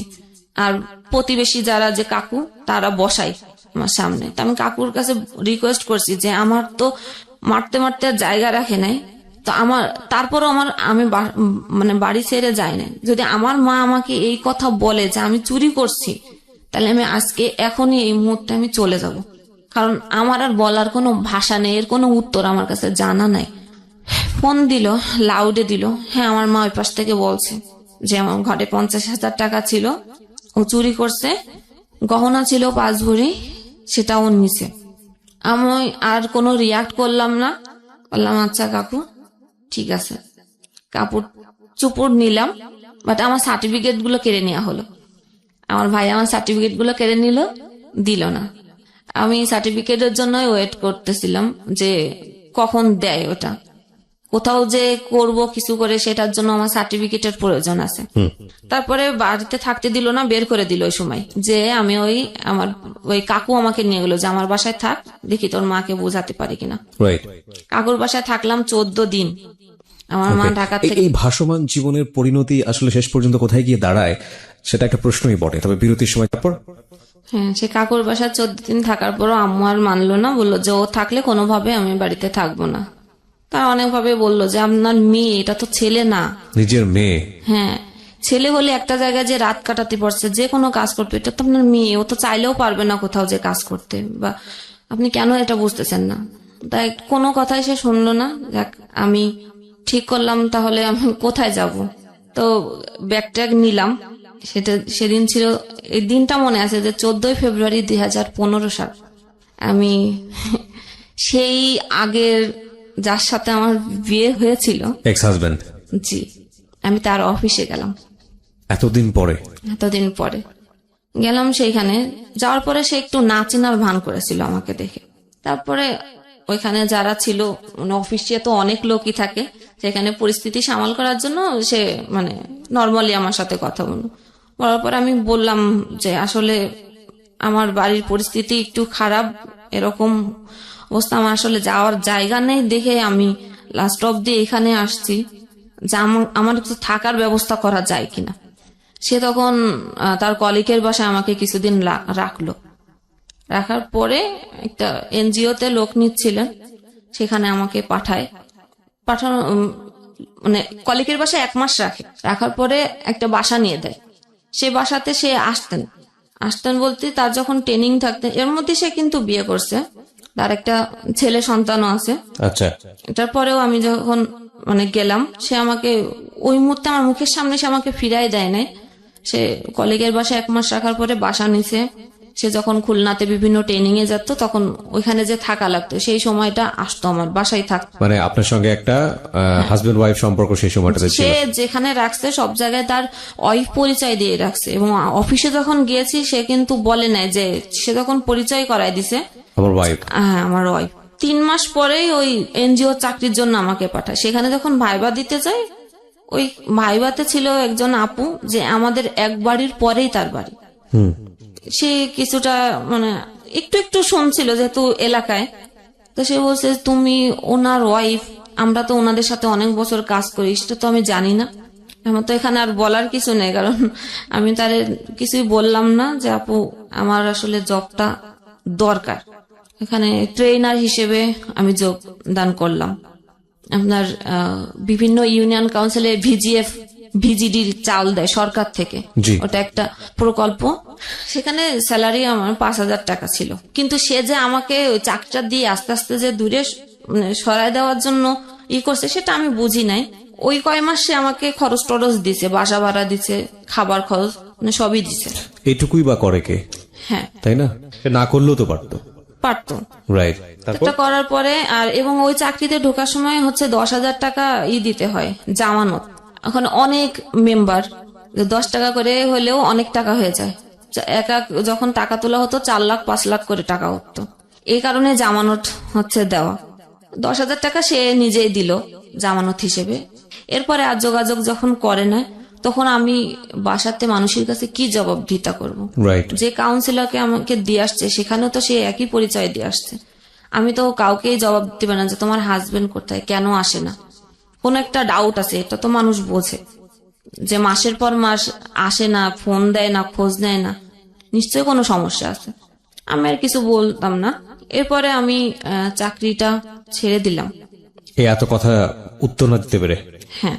আচ্ছা, যেখানে থাকবো না ওই মুহূর্তে আর চাকরি নাই। আসলাম কোনো রিলেটিভ না, যেহেতু কোনো রিলেটিভের বাসায় আমি যাওয়ার মতো পরিস্থিতি নাই। শুধু একটা রিলেটিভের বাসায় একদিন গিয়েছিলাম থাকার জন্য 1 রাত, আমার ফুপু বাসায়। ফুপু বোন আমাকে ওই যে চোর, এজন্য সে আমাকে বটিনে কোপাতে গেছিল যে এই মুহূর্তে বাড়ি থেকে বেরোয় যা, তো এখান থেকেও চুরি করতে পারিস। কি অসহনীয় জীবন, কি অসহনীয় জীবন। অথচ সে আমার বোনটা আমার থেকে কিন্তু ছোট। এরপরে আসলাম আমাদের বাড়িতে। আপনি বলছেন এতগুলো ঘটনা ঘটে গেছে আপনার জীবনে, আপনি কাঁদছেন না? আপনি কি পাথর হয়ে গেছেন শোকে? সহ্য করতে করতে এখন আর চোখে পানি আসে না। আমি প্রতি মুহূর্তে যুদ্ধ করছি যে আমাকে উত্তরণ করতে হবে, কিন্তু একটা জিনিস এর মধ্যে শুধু মাথায় কাজ করতো, যে আমাকে পড়ালেখা শেষ করতে হবে। এটা খেয়াল রাখবেন একটু, ওর গল্পটা কোথায় গিয়ে দাঁড়ায়। হ্যাঁ, তারপর? এরপর আমাদের বাড়িতে দীর্ঘদিন ভাড়া ছিল। উনাদের সাথে কোন এক প্রকারে ওইখানে যে রাস্তা আমার দেখা, ওনারা ওইদিকে বাড়ি করছেন ওই গ্রামে। উনাদের বাড়িতে যে আমি থাকি 1 মাস, উনারা অনেক ভালো। 1 মাস থাকছি, আমার আম্মার সাথে তাদের প্রতিনিয়ত দেখা হতো, কিন্তু তারা কখনোই কোনো সময় বলে না যে আপনার মেয়ে আমাদের বাড়িতে আছে। বরং তারা আরো জিজ্ঞেস করতো যে ও কেমন আছে, আপনার মেয়ে কোথায়। বলতো ও আছে, ঢাকায় আছে, কিন্তু তারা তো জানতো যে আমার বাসায় আছে। তো আপনার সাথে যোগাযোগ হয় না? বলতো হয়, যে কোনো একটা ভাবে পাশ কাটা যেত। আমার কোনো প্রসঙ্গ আসলে কথা বলতো না। তাদের বাসায় 1 মাস থাকার পরে আমি তখন মোবাইলে ফেসবুক অ্যাকাউন্ট খুলি। আচ্ছা। এর আগে আমার ফেসবুক অ্যাকাউন্ট ছিল না। তো ফেসবুকে ফ্রেন্ড লিস্টে নক করতাম ফ্রেন্ড যারা ছিল, যাদের চিনতাম না জবের জন্য। ফাইনালি একজন আমাকে বলল যে হ্যাঁ জব দিতে পারি, শর্ত আছে। কি শর্ত? টেক এন্ড গিভ, যেটা এখন চলে, সবাই জানে যে টেক এন্ড গিভ কি। তো আমি সেই মুহূর্তে ভাবলাম যে আমি কখনো এত কষ্ট ফেস করছি, কখনো এইরকম কোন নোংরা জিনিস আমার মাথায় কাজ করে নাই। কিন্তু আমাকে তো জবের এখন দরকার। তখন আমি মানে রাজি হলাম, কিন্তু আমার মনে ছিল যে আমি জবটা নিব, তারপরে আমি তাকে টেকনিক্যালি অ্যাভয়েড করে যাব, এরকম কোনো ইচ্ছে, মানে আমি তার সাথে 2 নম্বরই করব, এটা এরকম একটা ইচ্ছে। আচ্ছা, ফাইনালি আমি আবার ঢাকায় আসলাম। তো যেদিন আমি মানে ঢাকায় আসছি সবকিছু নিয়ে, আমি ঢাকায় এসে কোথায় থাকবো, কোথায় উঠবো আমি নিজেও জানি না। রাত্রে রওনা দিলাম। অন্য সময় আমাদের ওদিকে হচ্ছে ফেরি পার হতে হয়, নদী ঘাট পার হতে হয়, অনেক জ্যাম থাকে। রাত্রে রওনা দিলে সকালে ফেরিতে ওঠে। ওদিন কোনো জ্যাম নাই, পুরো এসে রাত 2টার সময় নামাই দিছে কলাবাগান। এখন আমি কোথায় যাব? ওখানে মনে হয় সম্ভবত স্কয়ার হাসপাতাল। আমি হাসপাতালেই বসে বসে ভাবতেছি যে এখন আমি কি করব। আমাকে তো যে জবের জন্য আমাকে ডাকছে ওইখানে আমার ইন্টারভিউ দিতে যেতে হবে। ফোন টিপছি আর ভাবছি যে কি করব। ফোন টিপতে টিপতে একটা ভাইয়ার নাম্বার চোখে পড়লো। আমার বান্ধবীর বিয়েতে যে পরিচয় হয়েছিল বরযাত্রীর, ওইখান থেকে আমি তার নাম্বার নিয়েছিলাম। সে আমার নাম্বার জানে না, যে আমি ঢাকায় থাকি, কখনো যদি ঢাকায় যাও দেখা করো, এরকম। ওই নাম্বারে আমি ফোন দিলাম, দিয়ে বললাম যে ভাইয়া আমি তো এরকম ঢাকাতে আসছি, আমার একটু প্রবলেম আছে, আপনি আমাকে একটু থাকার জায়গা ম্যানেজ করে দিবেন, টাকা পয়সা নিয়ে আপনার হেল্প করা লাগবে না, জাস্ট একটু থাকার ব্যবস্থা। সে বললো ঠিক আছে। তখন ভোর ভোর হয়েছে। সে বললো যে আমি আসছি। সে থাকে ফার্ম গেটে। সে রিক্সা নিয়ে আসলো, এসে আমাকে নিয়ে গেল তার বাসাতেই, এটা ব্যাচেলার বাসায়। ব্যাগ রেখে আমি ফ্রেশ ট্রেশ হয়ে আমি গেলাম জবের ইন্টারভিউ দিতে, টেকনিক্যাল। ওখানে যাওয়ার পরে বললো যে আপনি কালকের থেকে জয়েন করেন। আচ্ছা, জবটা হয়ে গেল, যেহেতু যার লিঙ্কে আমি আসছি, ওখানে যে ম্যানেজার ছিলেন ওটা ওনার বন্ধু ছিলেন। তা আমি যথারীতি চাকরি করছি, ওনার সাথে আমি আর দেখা করি না। মানে কন্ডিশন ছিল জব হওয়ার পরে আপনি এই রিলেশনশিপে যাবেন। ওকে, আমি আর দেখা করি না। উনি বারবারই হচ্ছে আমাকে নক করতেই থাকে। এরকম করে প্রায় 6-7 মাস পার হয়ে গেছে জবে। অফিসেও যেতেন, আমার ওই অফিসে এই করতেন। আর এদিকে ওই ভাই আমাকে হোস্টেল ঠিক করে দিলেন, হোস্টেলেই উঠলাম। একদিনের পরিচয়, আমাকে চেনেও না, আমার বাড়ি কোথায় সে জানে না। সে আমাকে হেল্প করলো। হচ্ছে জব ভালোভাবে চলছিল। ওটা প্রেশার দেয়া শুরু করলো। যখন ফোন রিসিভ না শুরু করলাম, তখন আমার ম্যানেজারকে ফোন দিত, ফোন ধরে না কেন। আচ্ছা, ম্যানেজার আমাকে ডেকে জিজ্ঞেস করে তুমি কেন ফোন ধরো না, ওটা না তোমার ভাই? হ্যাঁ আমার ভাই। আমি তো জানি যে সে হচ্ছে কি, কিন্তু তার কাছে প্রকাশ করতে পারতাম না। একদিন বাধ্য হয়ে আমার ম্যানেজার স্যার খুবই ভালো ছিলেন, যে মেয়েদেরকে যথাযথ সে সম্মান দিতেন। আচ্ছা, তা আমি বললাম যে আসলে উনি আপনার বন্ধু, আমি আপনাকে সত্য কথাই বলি যে এরকম একটা সিচুয়েশনে আমি পড়ছি। এখন সে তো রীতিমতো আমাকে এই করতেছে, এবং সে আমি যে ঢাকায় আসব তিনি আগের থেকে আমার জন্য বাসা ঠিক করেছিলেন, কিন্তু আমি জানি না। এবং সে সেখানে বাসা ঠিক করার পরে সেই 6-7 মাস পরে এসে বলে যে আমি তো বাসা ঠিক করেছিলাম, যখন ফোন ধরি না, যখন দেখছে যে না আমি তাকে অ্যাভয়েড করতেছি, তখন বলতেছে যে এই 6-7 মাসের বাসা ভাড়া আমাকে দিতে হবে। আচ্ছা, আমি কেন দিব বাসা ভাড়া? যে তুমি তো না করো নাই। আমি আসছি কি আর কখন আসবে সেটা তো আপনি জানতেন, তাহলে আপনি কেন আমাকে না জানায় বাসা কেন ঠিক করলেন? আমি তো আপনাকে একবারও বলিনি যে আমার জন্য বাসা ঠিক করেন আপনি। এই বাসার টাকার হ্যাম্পার আমার পরে দিতেই আছে, এবং যার বাসা হচ্ছে নিচে সে স্থানীয় একজন লোক, সে নাকি তাকে হুমকি দিচ্ছে এই সে করবো টাকা না দিলে। আমার ম্যানেজারকে জানালাম, ম্যানেজার বললো যে তুমি টেনশন করো না, আমি এটা হ্যান্ডেল করতেছি, যেহেতু ও আমার ফ্রেন্ড তো আমি এটা হ্যান্ডেল করতেছি। যখন আমার ম্যানেজারকে দিয়েও তার কোনো কাজ হলো না, তখন বলে যে অফিসে লোক পাঠাবো, এই করব, রাস্তাঘাটে অনেক কিছু করব। একটু ভয় পেতাম। এর মধ্যে হচ্ছে আমি মাস্টার্স ভর্তি হয়েছিলাম বাংলা কলেজে। না, আমি যখন ওই যে এনজিওতে ভর্তি এই চাকরিতে ঢুকলাম, তখন আমার মাস্টার্স এর ভর্তির ডেট আসলো। আচ্ছা, তখন আমি জানতাম না যে আমি ভর্তি হতে পারবো না, মানুষের কাছে টাকা ধার নিয়ে আমি ভর্তি হয়েছি। এর মধ্যে তো ভর্তি ওইখানে ঢাকায় চলে আসছি জবের জন্য। যশোরে ভর্তি? যশোরে ভর্তি। আচ্ছা, আসলাম। এখন পরীক্ষা দিতে, পরীক্ষার সময় সে এরকম শুরু করলো। আমি আমার ম্যানেজারকে বারবার বলছি যে আমি তাহলে চাকরি ছেড়ে দিই, এরকম যখন সমস্যা হচ্ছে। তা বললো যে না, তুমি কেন চাকরি ছাড়বা, তুমি যাও পরীক্ষা দিতে যাও, নি টেনশনে। আমি পরীক্ষা দিতাম, অফিস করে রাত্রে রওনা দিতাম, সকালে নামতাম, পরীক্ষা দিতাম, পড়াশোনা নাই, পরীক্ষা দিতাম, আবার আমি গাড়িতে উঠে ব্যাক করতাম। এভাবেই একদিন পর একদিন আমি এরকম জার্নি করে করে পরীক্ষা দিছি। পরীক্ষা দিলাম যুদ্ধ করেই, তার মধ্যে আবার এদিকে এই প্রেসার। অফিসে যারা ডিরেক্টর থাকেন উনি ছিলেন, আমি ছিলাম প্রশাসন বিভাগে। প্রশাসন বিভাগের ম্যানেজার আলাদা, এক্সিকিউটিভ ডিরেক্টর আলাদা, প্রোডাকশনের ম্যানেজার আলাদা, এবং আমি ছিলাম ওয়েলফেয়ার অফিসার হিসেবে। ওয়েলফেয়ার অফিসারের কাজ হলো, ওটা একটা গার্মেন্টস ফ্যাক্টরি। ওয়েলফেয়ারের কাজ হলো সেই একই, সমস্ত মহিলা কর্মীদের ট্রেনিং দিতে হবে, জি, এবং তাদের ভালো মন্দ, তাদের ম্যাটারনিটি সুবিধা, তাদের ছুটির সুবিধা, এবং তাদের যে টাকা পাওনা দিই, জি, এইগুলোর সব ফ্যাসিলিটি কি সেটা আমাকে ডিট করতে হবে কোম্পানির সাথে। মালিক পক্ষের লোক থাকে আলাদা, আমি হলো তাদের পক্ষের লোক বা কনভেনার বা রিপ্রেজেন্টেটিভ। জি। তো মালিক পক্ষের থেকে বলতো, কি মেয়ে নিয়ে আসছে, চেহারা ভালো না, সুন্দর মেয়ে লাগবে। মানে আমার জায়গা যে আগে ছিল সে সুন্দর ছিল এবং তাদের সাথে সময় দিত। আমার ম্যানেজারকে বারবার বলতো, তুমি এটা কি মেয়ে নিছো, একটা সুন্দর, যারা ওয়েলফেয়ার সবার সাথে কাজ করবে তাকে তো সুন্দর দেখতে হবে। তো ম্যানেজার বলতো যে আমার তো কাজের দরকার, একজন শিক্ষিত মেয়ে লাগবে, প্লাস যে কাজ করতে পারে আমার তাকে লাগবে, আমার চেহারা দিয়ে কি করবো, সেটা সাপোর্ট দিত আমাকে। এবং যখন অফিস অনেক রাত করে অনেক সময় শেষ হয়ে যেত, তখন সে তার বাসায় দিকেই আমাকে নিয়ে আসতো, ছোট বোনের মতো দেখতো সে। সেটাও তাদের চোখে ডাউট লাগছে যে ম্যানেজার সবসময় ওকে সাপোর্ট করতেছে, এদিকে ওরা টাকার জন্য প্রেসার দিচ্ছে, বলতেছে যে টাকা দিব নাই, ওকে দেখা করতে বলো, সেখানেও ও সাপোর্ট করতেছে।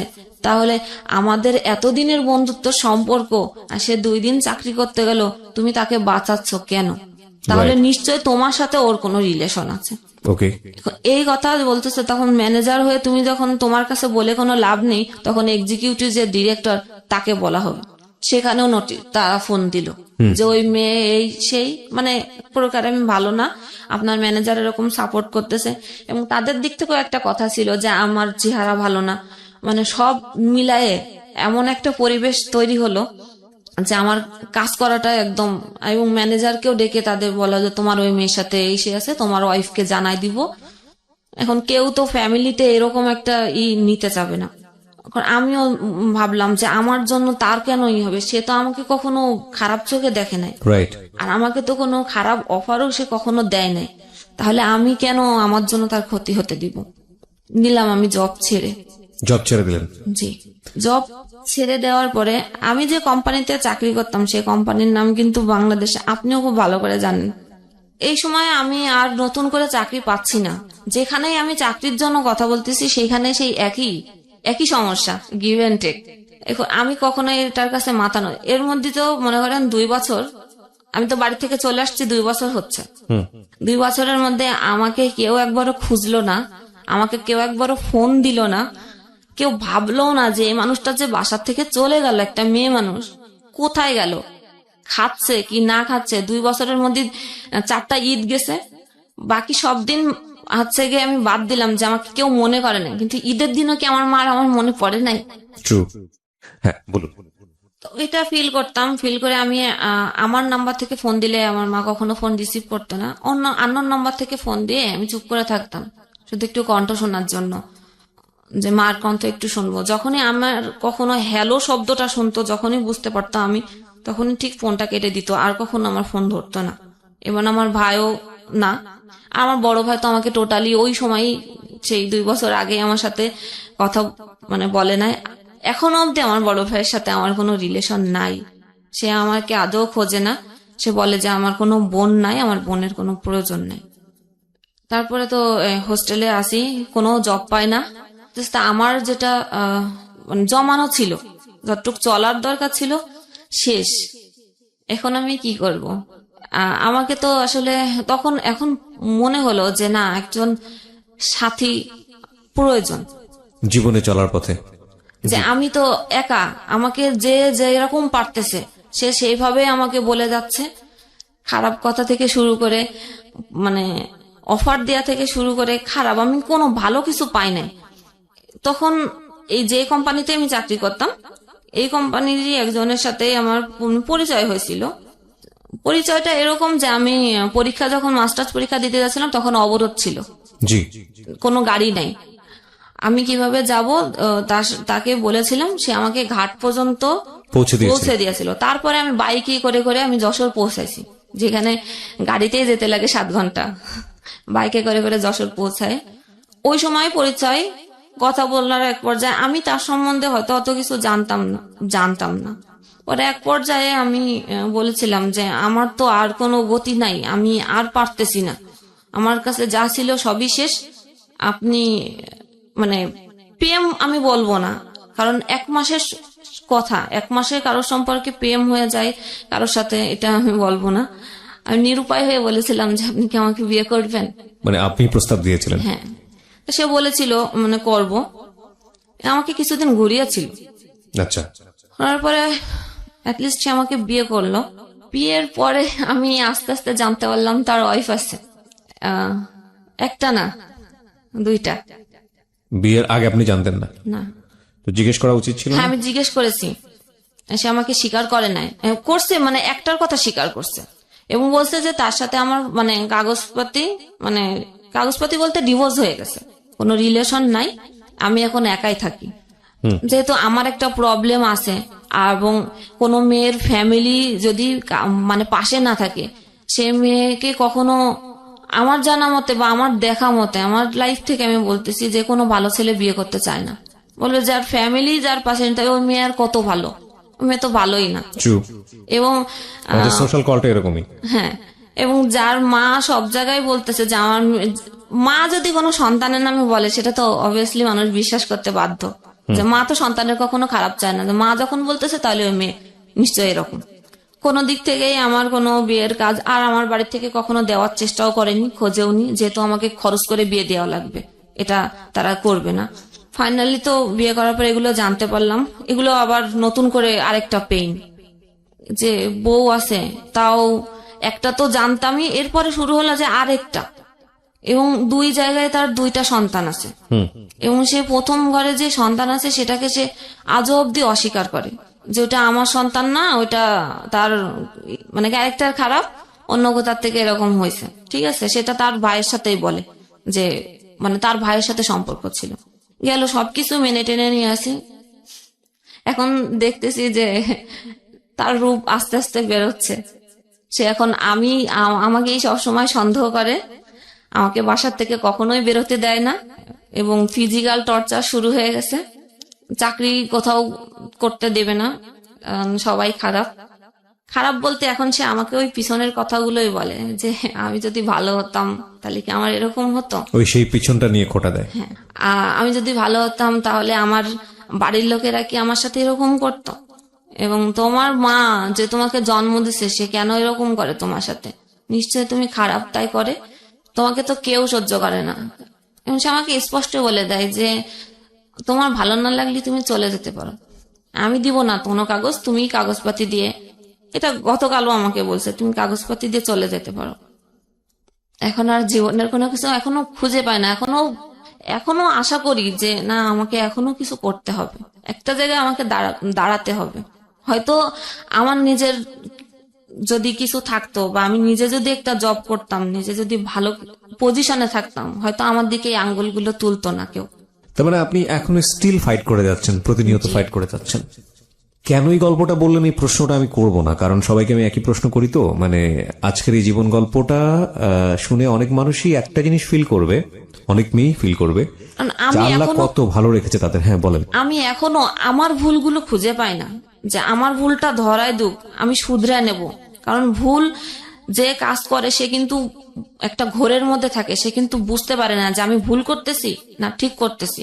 আমি ফাইটের মধ্যে আমার সামনে যে পজিশন আসছে সেই পজিশন মেনটেন করে আমি চলছি না, এটা যখন আমার সামনে এসে দাঁড়াচ্ছে তাহলে আমাকে এখন এটা করতে হবে, কিন্তু সেটা ভুল না ঠিক আমি নিজেও এখনো জানি না, যে আসলে কি আমি ভুল করেছি।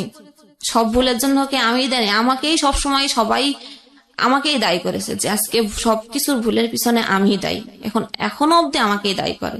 আর এখনো অবধি আমার মার সাথে আমার কোনো যোগাযোগ নাই। কিভাবে চলে আপনার দিন, কি করেন, মানে সকাল থেকে শুরু করে সন্ধ্যা পর্যন্ত? এই তো সকালে রান্না, সে আমাকে দেখাশোনা করে, এটাই যে বাসা ভাড়াটা দেয় আর বাজার, এর ব্যতিরিক্ত তার কাছ থেকে আমি কোনো কিছু এক্সপেক্ট করি না। সে সকালে যায় আর রাত্রে 1টা 2টা 2:30টার সময় আসে। সে আমাকে কখনো সময় দেয় না, ইভেন সে আমার সাথে কথা বলতে চায় না।